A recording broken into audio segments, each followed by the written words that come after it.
Hey guys, my name is Gina McLean and I'm here with my friend Cindy. And this welcome is the very first episode of a series of conversations that we want to have. These are conversations around topics that usually come up where we stop and we go, well, there's that. So that's what we're calling this. We're calling this, there's that. So welcome. We're excited that you are here with us. Cindy, why don't you share just a little bit about yourself? Hey, Gina, we are so excited. This has been something we've been dreaming about for a while. Mm-hmm. And here we are. We're doing our very first episode because there's that. There's that. There's so much of that. And so we've known each other, gosh, Gina, how long have we known each other? Kyle and I were talking about this the other day. I think for 10 years, I think at least 10 years. Yeah. At least, because it was after both you and I were in Jim Weidman. Yes, infused. Give Jim Weidman a round of applause. He was like my first coach and mentor when I went into children's ministry. And you were in the second group. You were in the group right after mine. Yep. And you guys were like all the cool kids. No, the cool kids went first, which is why I was in there afterwards. Like I was so no, but that's really sweet. Anyway, I thought, oh man, they got a lot of really cool kids in that one. Anyway, but you were an orange blogger. Yep, that's right. Wow, that was a long time ago. Right, remember that? And so I think that was the first time we met. Yeah. So it was at least 10 or 11 years ago. Yeah. I want to say I was still in New Mexico, so that was. I think you were. In fact, what's really funny, Orange Blogger, that brings up some memories, because there's that moment, right? When I started blogging, I created these friendships with these other children's pastors online, all of which were men. So like, there's this group of 5 of us that communicated a lot. In fact, we the first time we ever met in person was at a conference. It was at the Orange Conference that we blogged together. We were part of the blogging team. And I remember just facing a lot of questions around, you have a lot of friends with men online? There's that. Because there's that. So there's a conversation that we'll tackle in the series of these videos. That one's coming. Because how do you manage that dynamic of male, female, and what tensions does it bring about? And I'm just like, why do we even feel like we have to have tension around it? Why does it have to be a problem? Yeah. Who's that? So we're going to talk about that. So that's one of the things. So, gosh, I've been in ministry, full-time ministry for about 16 years now. I started in children's ministry and as a child. Yeah. Yes, you're so kind. After being a volunteer for like a bazillion years. Yeah. And never really ever, I never imagined in my wildest dreams that God would call me to that. I mean, my thing in church at that point was worship, and it was leading kids worship and all those kind of things. Yeah. And so when this came up, it was one of those things where I knew instantly. So you hear a lot of people talking about how, I got my call from God, or I just felt like God was leading me in this when I was 7 years old. And I'm like, guys, I wasn't even, that wasn't a thing for me. Right. And so we were literally in church and our pastor stood up and said, well, we're getting big enough. We need to hire a full-time kids director. And I'm like, I'm supposed to do that. And I knew. And so that's a fun journey. We'll talk about that later, but was there for several years and loved it in New Mexico. And then I felt like God was calling me to not bigger. I don't want to make it sound like that. Different leadership. Yeah. Right. And just a broader scope. A larger scope. Right. Yeah. And that's when God connected us with a church in northern Texas called Preston Trail, and I went there as a family pastor. And man, we thought we were going to retire there, and we still kind of grieve not being there. And it's been 3 years, but we love them. We have a huge still, they'll always hold a big place in our hearts. But we're in Colorado now, and couple of different things. I'm the executive pastor at a multi-location movement of churches. So we're not a multi-site church. We're 4 independent churches, and we kind of all work together with the same vision and mission. And one of our newest, we're 5 now. One of our newest campuses is in Holland, which is super cool. Those guys, man, they're killing it over there. And then we just launched a Spanish speaking church here in Denver as well. But our other campuses are in Portland and Orange County, California. So that's fun. And then on the side, I get to coach churches and leaders, and it's a blast. So that's me. Fill us in. On my journey, girl, it's in a lot of ways, it's so interesting to hear you. I remember the first time I heard your story and just going, okay, girl, same, like I didn't set out to do this thing, Right. It wasn't what it wasn't on the agenda. In fact, if you'd asked me at 18 years old, what are you going to do? I knew I was called to ministry. I knew that. But there weren't any examples in where I attended church. There weren't any examples for me to point to say, that's what ministry looks like for women. So there's that. So that'll be another conversation. Right. But so I just figured, I tried to make of it what I thought it should have been. You take this calling that God goes, hey, this is what you're going to do. And you go, oh, no, actually, I think it's supposed to look like this, And so I figured it was supposed to be motivational speaking and writing books and things like that. And that's not at all how it turned out. I actually started my start in ministry came with a phone call. I had been volunteering and working super part-time at the church. I working super part-time as a Mother's Day out teacher, which if you knew me at all, you would know those two things don't fit. They don't fit, but I still did it, Yeah. And so I actually love that. I'm telling you, you know me, because it doesn't make sense. It doesn't make sense. But I get a phone call from the director of the Mother's Day Out program, and she said, hey, would you consider, right? And so I stepped into my first ministry role in leading that area of ministry for the church, which led to 2 years later, another phone call, hey, would you consider, which opened the door for a role, another role within children's ministry. It was actually at a multi-site church. In fact, multi-site churches are the only thing I've ever known. We started out attending Life.Church in Oklahoma City back when it was just one location. We're actually meeting at a bicycle shop, a renovated bicycle shop. We're like 200 people strong. And we were those volunteers. We were those people that showed up like 10 minutes late and slipped out 5 minutes early. Like we didn't volunteer. We didn't show up in time to hear about what volunteering would look like. That's who we were. Yeah.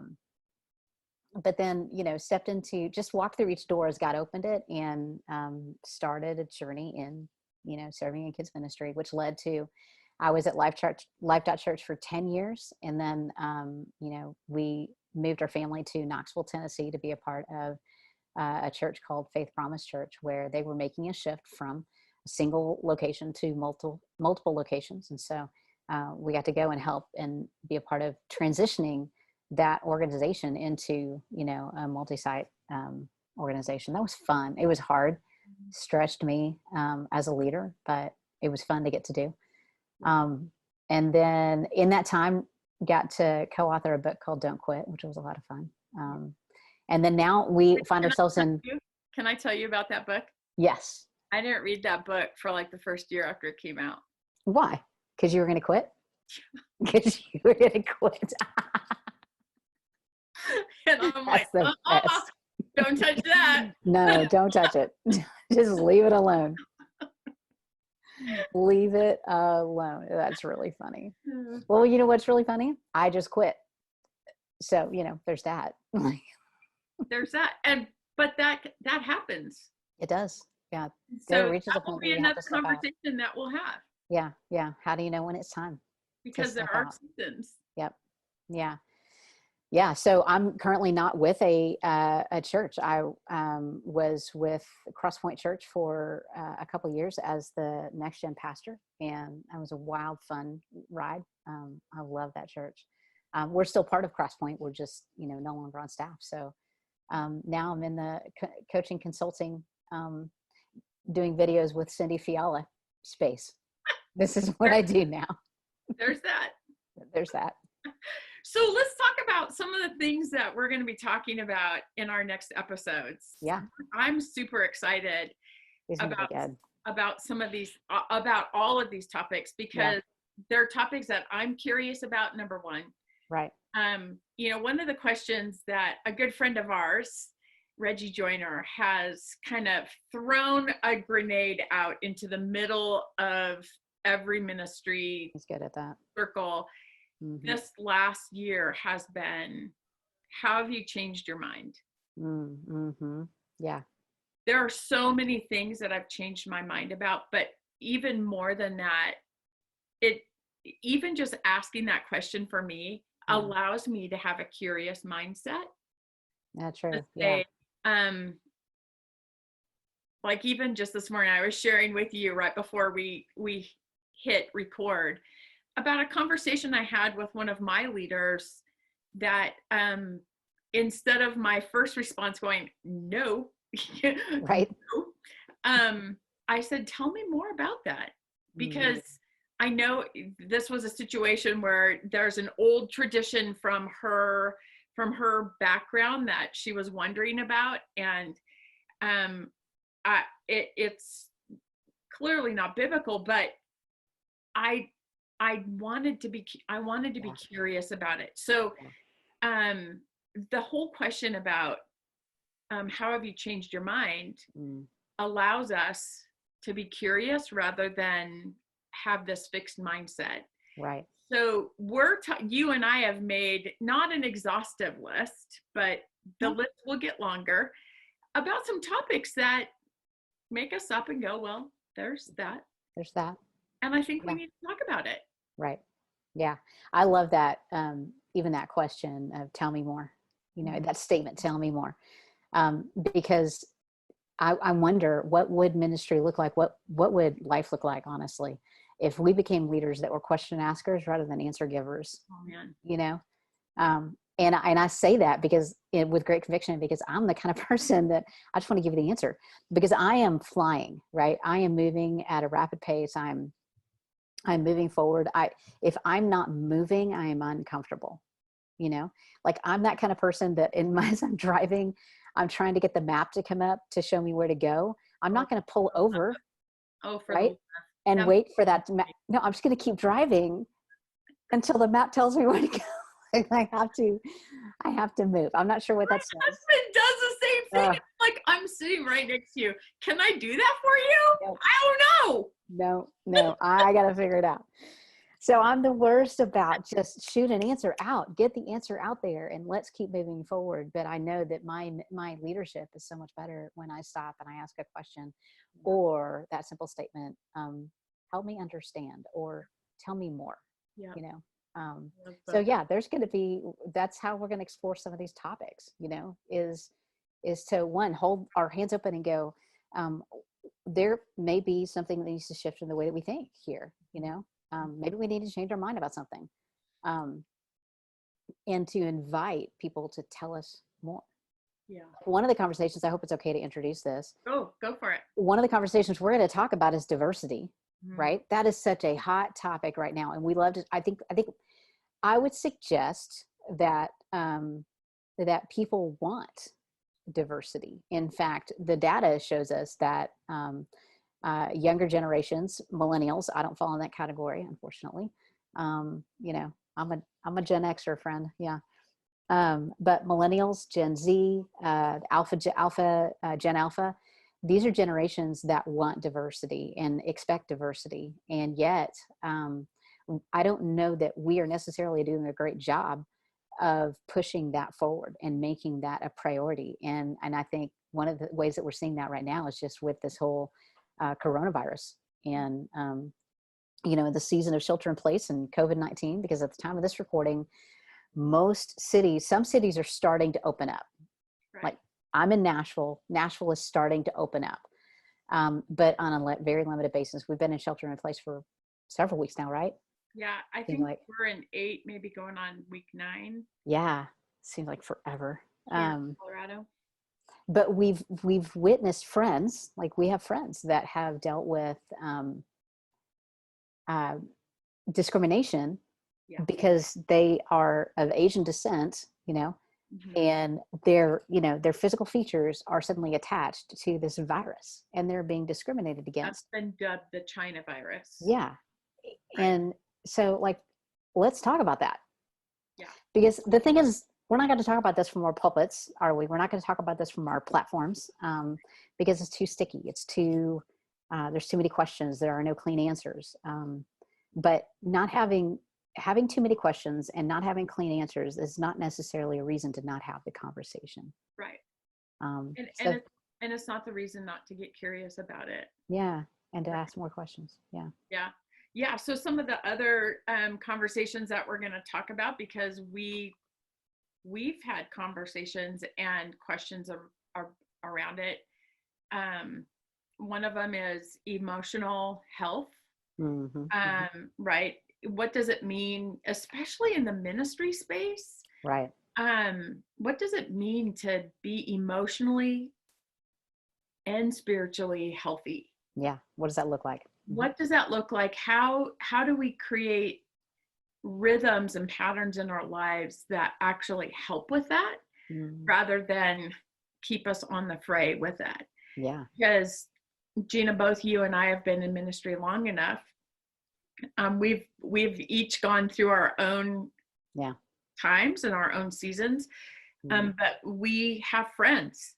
And we just got a message on a group chat that we're both part of this morning about a church that they've had another, situation with moral failure. Yeah. So to me, that's not, it's probably, this is going to be controversial and don't call me a heretic, but it's probably less about a moral failure than it is about an emotionally healthy, spiritually healthy individual.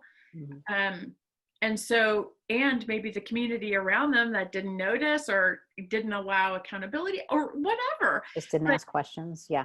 Didn't ask questions or didn't even raise a hand when they thought that doesn't seem right. Yeah. Because if we really love each other, Mm-hmm. like the way we're supposed to love each other, then we'll come alongside each other. Right. When we see something that it doesn't line up. That doesn't line up. Yeah. Yeah. Yeah. That'll be a hard conversation. It'll be good. It'll be good. And I think that's the point, right? That's the point of this is, we don't have answers here. Right. But it doesn't mean that we can't have the conversation.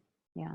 Well, and here, the thing that our hope for this, because we have this tribe of friends. Yeah. The two of us, we have this tribe of friends, about 20 people. They're ministry leaders in all of North America, Canada, and the United States. And when we get to have the opportunity to sit down and chat, these are some of the things that we talk about that we don't have a platform to talk about anywhere else. So we're going to talk about diversity. We're going to talk about male and female leadership. It's going to be a good one. We're going to talk about emotional health. We're going to talk about even the one of the other things that we have on our list is a bit of the discrimination with younger generations. Oh yeah. Oh, that'll be good. Yeah. And on both sides. Yeah. Like go boomer. There's discrimination. Well, let it be known. I am a young boomer. There's discrimination there, but at the same time, there is, I think it's more coming from the other end. We can have an arrogance, I think, towards our younger generations and not see nor hear what we need to see and hear. Yep. So yeah, that'll be That'll be a full one. What's the other one? We were going to talk about, oh, especially right now, like in this season, what's essential and what's non-essential? Uh, Can we have a conversation about that? we're going to have that conversation because there's that. Because there's that.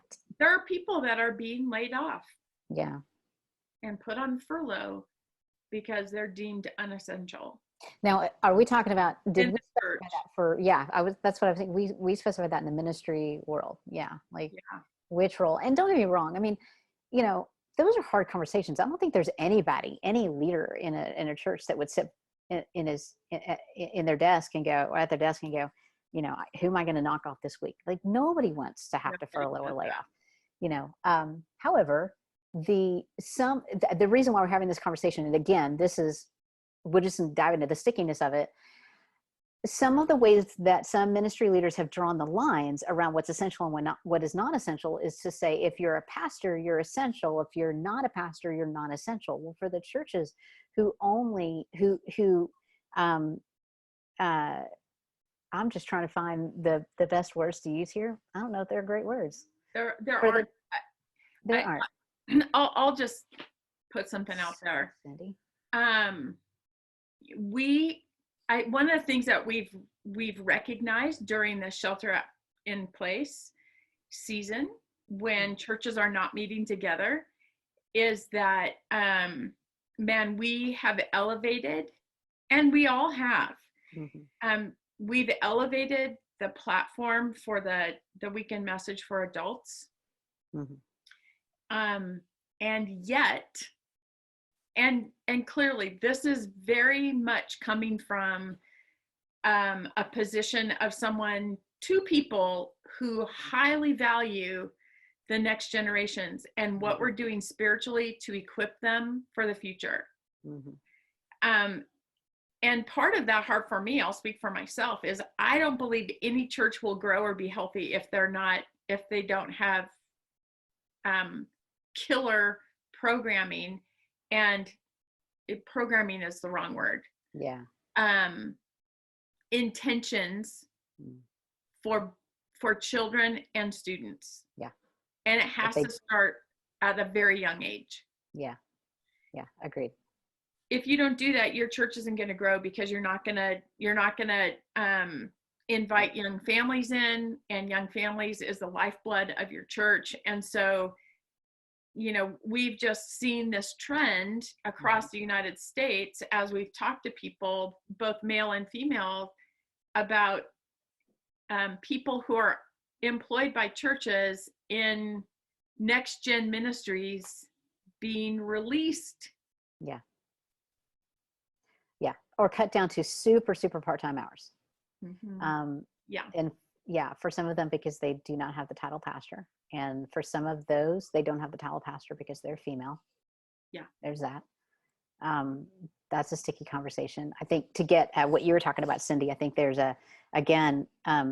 we run the risk of an inequity in the amount of time and resources that goes towards the weekend, online experience versus time and energy that goes towards the children's ministry online experience that is offered, and the student ministry online experience that's offered. And I mean, don't get me wrong, all three of those have to look dramatically different because they're very different audiences.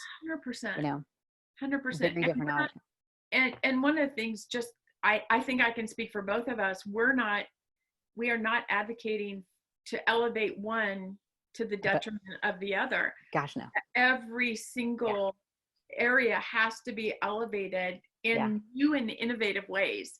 Right. And that's going to require people to be behind those and own those. So we're going to have that conversation. Yeah. About essential and non-essential. Some of the other things that we've just talked about is just some practical things about like how parents are managing working at home and in this season. Yeah. In this season. There's a lot with the coronavirus right now that as much as it feels like, whoo, like a lot of my friends in Texas, I saw them they were all out to dinner Saturday night because Texas kind of opened up, and I'm glad that they can do that. Yeah. We're in a state where, man, it's bad here in Colorado. Yeah. And we're probably not going to be doing that anytime soon. Right. Yeah. I mean, even states that are like Georgia opened up. Georgia opened up last week, right? But even within the, I mean, define opening up. It looks different. Mm-hmm. Every state, even every city, and even counties within the city, what opening up looks like looks different. I know in Georgia there were restaurant owners that came out and said, "Hey, we can't, collectively. I realize we could open up on this date. We're just not ready, And so there are adjustments and modifications that business owners need to make in order for us to re-engage in life outside of our home, in a safe way. But all that to say, this is going to be a process, and it's going to take a while. And so to think that in a month's time and 2 months' time, that parents are no longer going to be working from home and trying to manage their kids' daily life, maybe homeschooling at that point is going to be over, but the idea that it might still be in view for the next year, it's not out of the question. Mm-hmm. And again, let's go back to how have we operated in a church up to this point? If we're not personally connecting with those families in those homes, if we're not personally connecting with parents in those homes, and we really don't know what's happening within those homes. And there's that. And I think one of the best things that's happened, or has the potential to happen because of this, is that, one of the things that we both believe is part of a strategy for kids and students to mm-hmm. graduate living life on mission, right, for Jesus, is partnering with parents, and that parents are the primary spiritual influencer. And mm-hmm. because they are home all the time, parents have even greater potential now to be that. And so I think I literally think this has been a gift for the church, for us to equip parents in new and innovative ways. But I think the thing that will hold us back, and we're going to talk about that because there's that, is that we think we're going to go back to normal. We better not go back to normal. So we'll have that conversation. What does that look like? Nobody really knows, because none of us have ever done this before. No. But if we don't pay attention to it, we miss it. Yeah. So we've got lots of really fun conversations coming up. Mm-hmm. We'd love to hear from you, some of the things that you go, well, there's that. Yeah. Let us know. We would love to might tackle it. Yeah, that's right. So, but at the end of every single episode, we're going to have guests in here, and it's going to be a blast. I'm kind of dreaming, we talked about it, that at some point in the future, when this does open up, we can actually do this together and have guests with us. But look what we get to do. We can Zoom it. We can Zoom it. Zoom live for me. That's fine. So I'm an introvert by nature, so. You didn't know that, did you? No. See, okay, so you are probably an extroverted introvert. Yes. I am an introverted extrovert. Extrovert. That's so funny. Yeah. I don't know that. Huh. Man, at the end of a long week, what I want to do, I'm going to re-engage with people. Right. Yeah. At the end of a long week. But after a week of one-on-ones. Yeah. I just want to be by myself. Just let me go hide in the closet. Yeah. Let me go hide in the closet. I don't have any more words. I got nothing. I got nothing for you. John, at the end of a Friday, he'll say, what do you want for dinner tonight? Where do you want to go? And I'm like, I literally can't even decide if I want to chew right now. So don't make me pick a place. I don't care. I'll find something to eat wherever you want. Yep. You choose. You make a decision. That's my problem. I get to the end of the week and I'm like, I don't want to make any more decisions. Don't make me make another decision. Right, because there's that. Yeah. There's that. See what we're saying, you guys? There's a lot of things. There's a lot of things. So anyway, at the end of every episode, we're just going to ask some questions, and they're like fire rounds. So do you want to start, or do you want me to start? Let's let you start. I want to hear the answer to these questions. You ready? Ask me first. I'm going to ask you. I'm asking you. Okay. Yeah. Oh yeah. Okay. Here we go. Favorite movie? Wizard of Oz. Really? Yeah. Real Wizard of Oz. Because I was see, going to say the classic, but they've never remade it, have they? not a good one. No, right. Okay. No. Yeah. Because see, I grew up thinking life should be a musical. That's the best. Tell me why. Because joy comes out of music, and I want to skip and sing everywhere I go. Oh my gosh, it says so much about you. Okay, how about this favorite meal? What's your favorite meal? A beautiful it's Italian, but it's not pasta. So it's a beautiful big fresh salad with Italian bread and olive oil and a glass of Chianti. Oh, that sounds good. That's my favorite meal. Good Chianti. Okay. All right, here we go. What's on your nightstand right now? What are you reading? Oh, 50 Women Every Christian Should Know. Really? Yeah. Who is in that? It doesn't matter. I can't think of her name right now. My daughter and son-in-law got it for me for Christmas, and I just got it a couple weeks ago because you have all this time. There's that. And there was lots of other reasons why we hadn't seen each other. But anyway, it's fascinating because it starts with women like in the 12th century.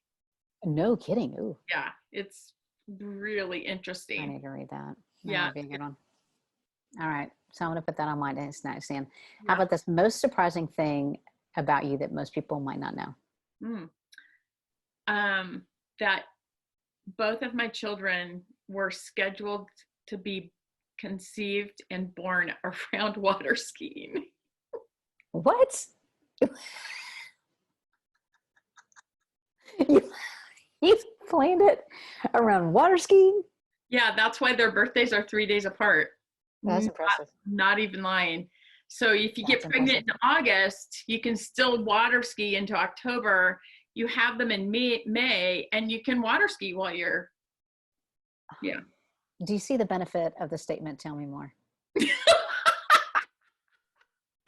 You better understand things like that. Never heard that before. For me, I mean, I didn't have a problem. Okay, time to get pregnant. Let's do it. So that I don't struggle with that like other people did. So I didn't even have to think about it. No. It seemed like every 3 years my body said, "Hello." Okay, because this is our deal. I will say this. No, I won't say it. No, you won't say. Oh, you have to. This is why we're doing this in the first place. I could walk by that man's pants and get pregnant. I am not kidding you. Oh, that is the best. Yeah. Well, there you go. There's that. Sorry. Oh, let me just tell you. So we had child number 1. Yeah. Child number 2, and decided after child number 1 was so easy. We thought, let's, this parenting thing's simple. So we had child number 2, and child number 2, wow, threw us for a loop. Yeah. Our daughter is fierce. I'll tell you that much. And after child number 2, we said, I think I'm done. And then, but we didn't do anything about that. So 3 years later, God said, hey, surprise. So yeah. And that was 14 years ago. That's awesome. All right. Next question. What's the latest series that you binged? Oh, we just finished it last night. It was fascinating. Waco. What? The one, the David Koresh one? Yeah. David Koresh? Yeah. Oh my gosh. I was a kid when that happened. It was, I'm still chewing on it. Is it weird? No, it's really good. It does slant towards him. Yeah. And, but you have to stop and go, So it's something I'm still going, tell me more about. Yeah. And I don't know that it's written by a survivor. So. Really? Yeah. Oh, I need to check that out. Yeah. It was interesting. So it's a short series. Yeah. I think there's like maybe 5 or 6 episodes. Sure. But yeah. So it's pretty quick. Okay, here's another one. Favorite go-to snack? Oh gosh. Well, I mean, I've never known a cookie I didn't love. Sure. So if there's cookies in the house, Yeah. but I try not to keep cookies in the house because Right. there's that. Yeah. But my favorite go-to snack is Welch's fruit snacks. Really? The ones in the little packets? No kidding. You are a children's pastor. Yeah, You they're made also. always in the house. You know who else? You know who else? And I've actually, there's rumor that he hides them so his kids and his family doesn't get them. Who? Frank Beeler. No way. Yeah. That's hysterical. So Frank, we love you. Now we know what to get him for Christmas. I know, right? Big old thing of Welch's fruit snacks. I found with that. Right. All right. What's your favorite drink? Well, I'll do a couple. Okay. I mean, coffee. And like you and I were talking before, you have to have the right mug. The right mug. That's a good one. Isn't that a great mug? Yeah, that's a good one. You share your mug. I'll share mine later. Highway 101 from Oregon. I grew up in Oregon. The Coast Highway. I mean, it goes from Washington to California, but let's be real, Oregon. And so coffee is one of my faves. I really fell in love with tea this winter.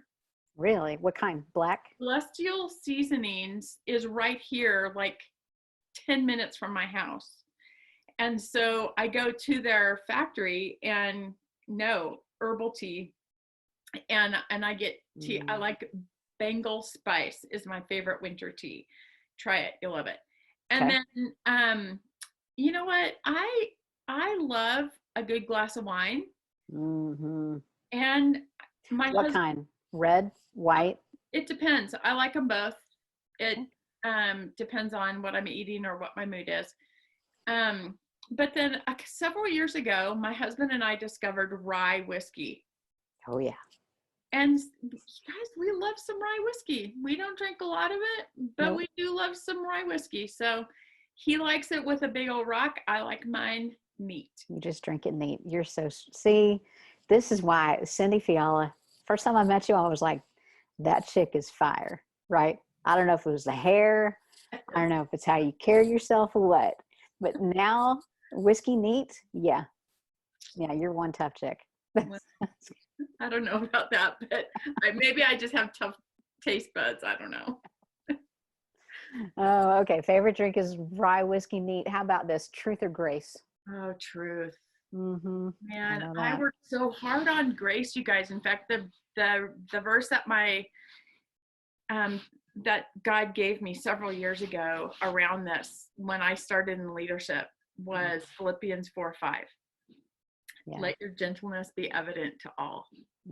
Because I do, Gina, I go 100 miles an hour with my hair on fire, and I just kind of blurt out truth without thinking that I'm so focused on the vision and where we need to go that many times I neglect the feelings and of the people around me. And so that's been a really good verse. Someone years ago, and they've never fessed up to it, gave me a gift when we moved into the new building in Texas of a pillow, and I love it. I still have it, but it just says "Be kind." Huh. And so I took it as a reminder, not as a reprimand. But yeah, so that's me. One of the things, Cindy, that I love about you summed it up in a conversation we had. I don't remember how long ago. When you said, when talking to your kids, right? Because all of your kids are adults now, and they have their own families, and but they call, right? Because there are times they need to lean on you and your wisdom, and you've learned to ask the question, do you want me to fix this or do you want me to feel it? Right? And so somewhere along the way, you picked up the skill set, and to me, I use that question all the time now. I think it's a great question. Do you want me to fix it or do you want me to feel it? And it lets you know what they need from you. That's good. Yeah, something I learned from someone else too, and it stuck with me because I need to be reminded of it. Yeah. So. All right, you ready for the best question? Yep. It's the last one. Do you have a tattoo? I do.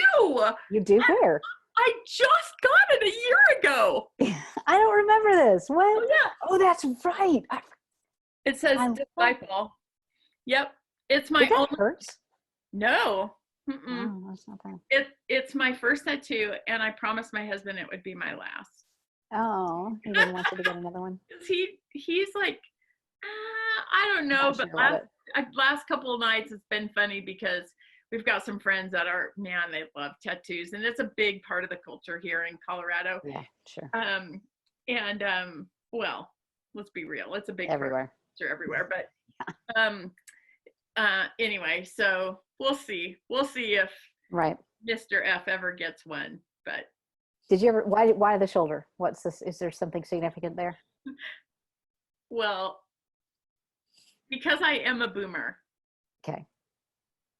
Here's the thing. This is what John and I say. Yeah. You know, tattoos when you're young are bad. Tattoos when you're older Are just bad. just bad. I knew you were going to say that. This has a placement. So think right. about your It's shoulder. Everything. It's so true. It's not gonna look It's bad. really smart. It's not going to get saggy. It's true. Not going to get. That's so smart. See, this is why I hang out with you. You know. What does the scripture say about the company that you keep? I mean, you know, this is why I hang out with smart people. There you Okay, go. you ready? I'm ready. My turn. Okay. Favorite movie? It has to be Wonder Woman. Sorry, it's yeah. Wonder Woman. You know what? Here's the thing. My favorite thing to do is to watch that movie and lean over to my daughter and say, I could do that. I could totally do that. Okay, old one or new one? The new one. Now, don't get me wrong. I Okay. grew up on Linda Carter. Okay. So she was my hero. I mean, I had the Wonder Woman underoos and I had the bracelets. I had them, man. And I was Wonder Woman. So I'm a big Awesome. Linda Carter fan. But I haven't seen the new one yet.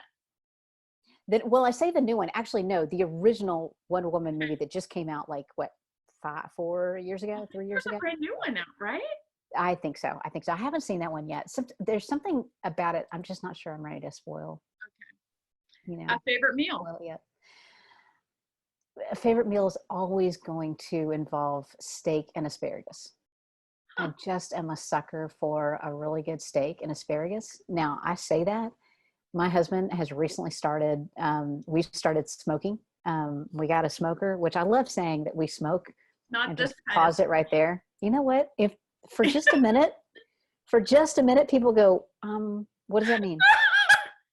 So if I could just leave just enough space to make them wonder, you know, and then come in later and go, no, like I was smoking meat. What did you think? That's like ongoing conversation for us too. Always. John, my husband, is known as the best smoker at the church. Absolutely. The best smoker at the church. I think that's a great title to have. We live in Colorado. I love it.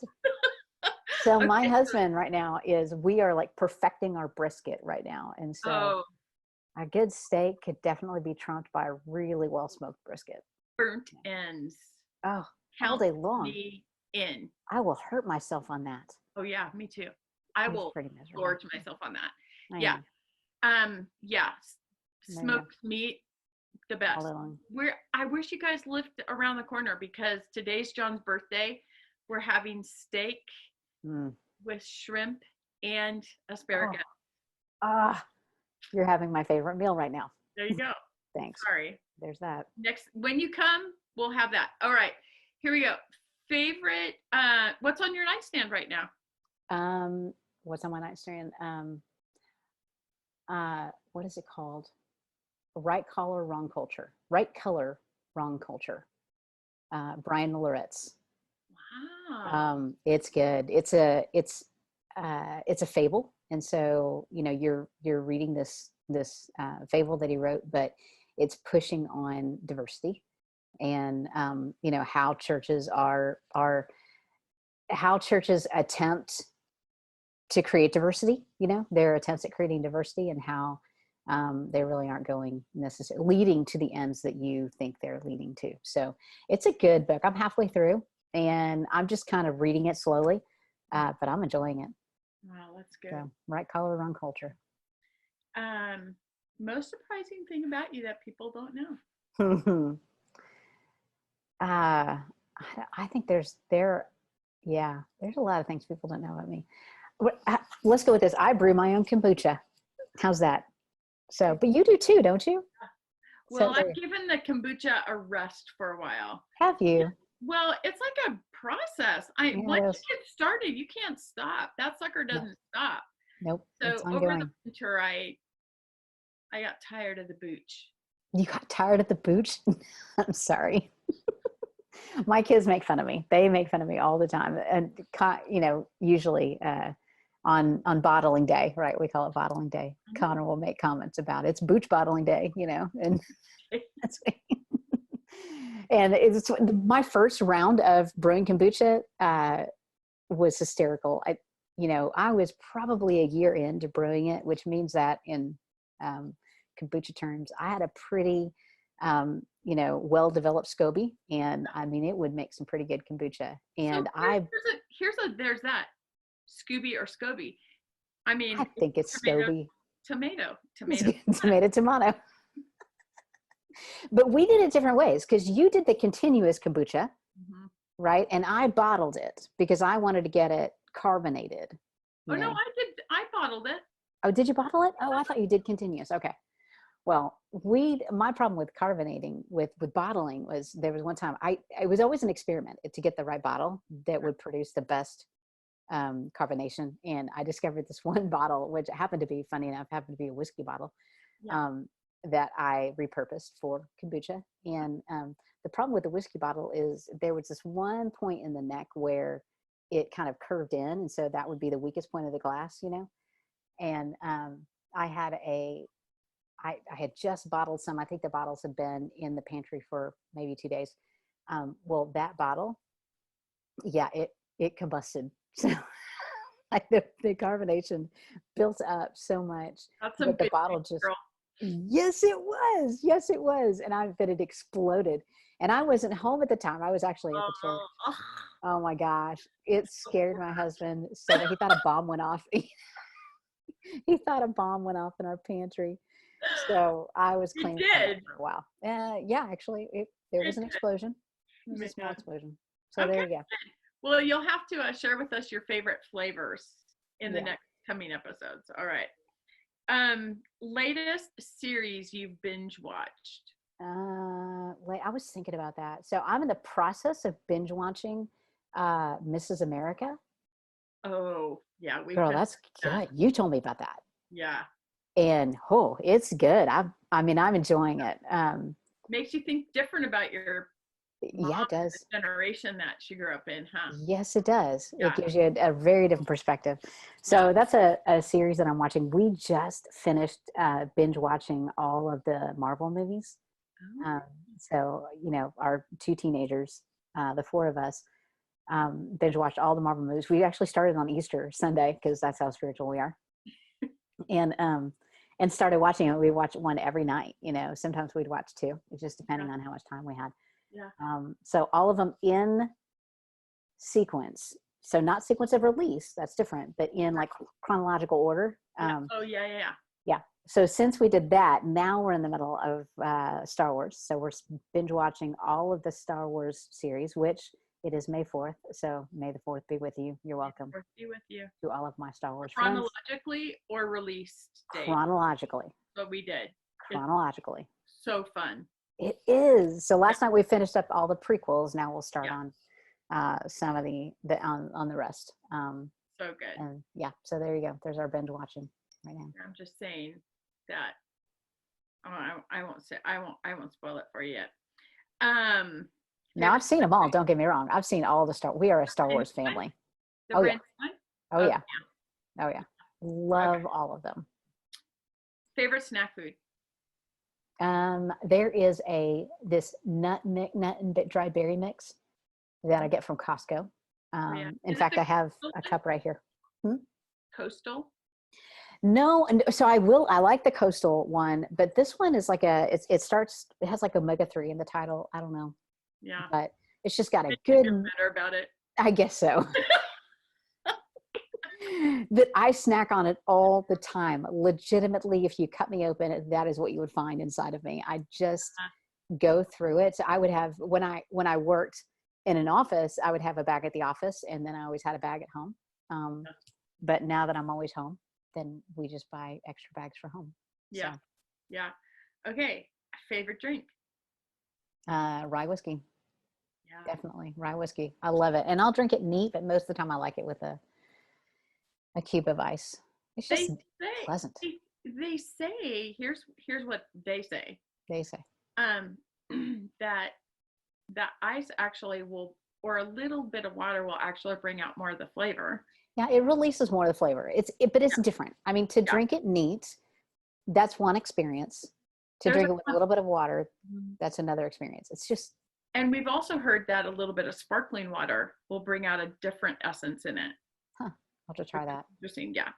I'll have to try that. Our neighbors brought over a bottle of Willet the other day, Willet Rye. Oh, yeah. That was fun. Yeah. We'll have to share some of our favorite labels. There's some good labels out there. Yeah, there are. There's a really great Texas label that we love, 80 Laws. And then there's no, 80 Laws is here. Yeah. That's a Colorado label. But anyway. All right. Yes. I was going to say, I've got a friend who has a whiskey podcast, and we have a couple of friends that do this, because this is, it's almost a hobby for Kyle, right? Yeah. But kind of is a hobby for John too. Yeah, it would be fun to get one of these guys on here. I think we should totally, we should totally do it. Why not? You send me some Colorado whiskey. Okay. I'll send you some Tennessee whiskey. Yeah. Right? Yeah. And then we'll have the whiskey. We'll get, he's called The Grease. That's his podcast persona, Okay. But we'll get him on here and have him educate us on whiskey tasting. There's an art to it. There is an art. There's a way to enjoy it. Mm-hmm. And we're not talking about drinking it just to, this is about being a connoisseur. Yeah, it's fun enjoying the drink. True. Yeah. Okay, truth or grace? I have grace all day long. I can do truth. I can do truth, in fact, but so it's interesting to see this. That is something that I think has grown in me over the years. As a leader, I've learned how to lean into truth sooner. So I lead with grace every single time, because I'm going to feel it with you. And I think to some degree that's helped me as a leader. That's helped me to be a good leader. Yeah. But I'm a better leader when, on the heels of feeling it with you, and being with you in it, bringing that grace, bringing that truth. Mm-hmm. And that's where I would say my best moments as a leader are when I lean into the truth sooner. The grace part for me is easy, but to lean into the truth sooner, then that just makes them better. On a personal side of things, though, I definitely will lean more on grace, and I'm a lot, I don't know. I think, what, maybe part of it's just the season I'm in. Do you think that's what it is? I'm just going to show up, and I'm not necessarily going to give you a bunch of advice right now, but I'm going to sit with you and I'll hold your hand. Yeah. Because what you're walking through is hard. Yeah. So I think that's who you are, though, too. Yeah. Yeah. And how I'm wired. Yeah. It'll be fun to unpack more of that in our emotionally healthy, spiritually healthy episode. Oh, girl, that's going to be a hard episode. Yeah, I mean, it's good. There's so much research and so much read about this. And man, there's some of my favorite authors, Brene Brown, Pete Scazzaro. I mean, if you guys are, like John Acuff said, judging my bookshelf right now, a lot of those names back there, but they just make me better people and a better person. Okay, last question. Tattoo. Yes, I do.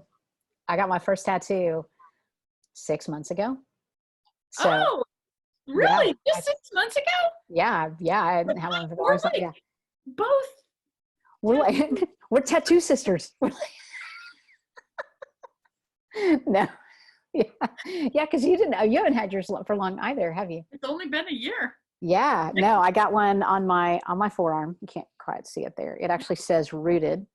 Oh yeah. Um, and it's the start. I mean, I actually want to do a sleeve, Do you right? really? Oh Yeah, my you could rock gosh. a sleeve. You could rock a sleeve. I could totally crush a sleeve. I Holy am a big, um, that's so funny. I'm now totally dropping her name. That's wrong.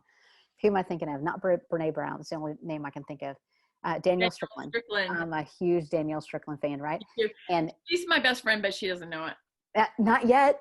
She'll get there. It's just a Well, matter of time. I did post that on social media last week during the Orange Conference, and she liked it, and I'm like, oh! Yes, she really is. No, I have a ton of respect for her. Oh, I do. But Yeah. to watch her preach, right? To watch her speak, and then to see this sleeve that she's got, I'm like, she is just such a freaking rock star. So that's my game. That's my game plan, is actually to get a sleeve. So there's more to come to this. There's a tree that's involved, Oh, but awesome. I know. You've got it played out.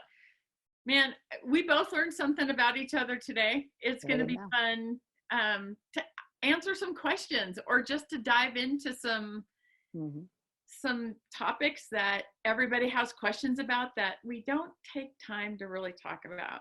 Right. And hopefully, I know for me, I'm excited to learn, and part of the genesis of this for us is just to give space for us to ask questions. That's good. But to learn also. Right. And this one's gone a little long, but we don't know. We'll see what happens. Guys, we're so glad that you joined us today because there's that. We'll see you next time.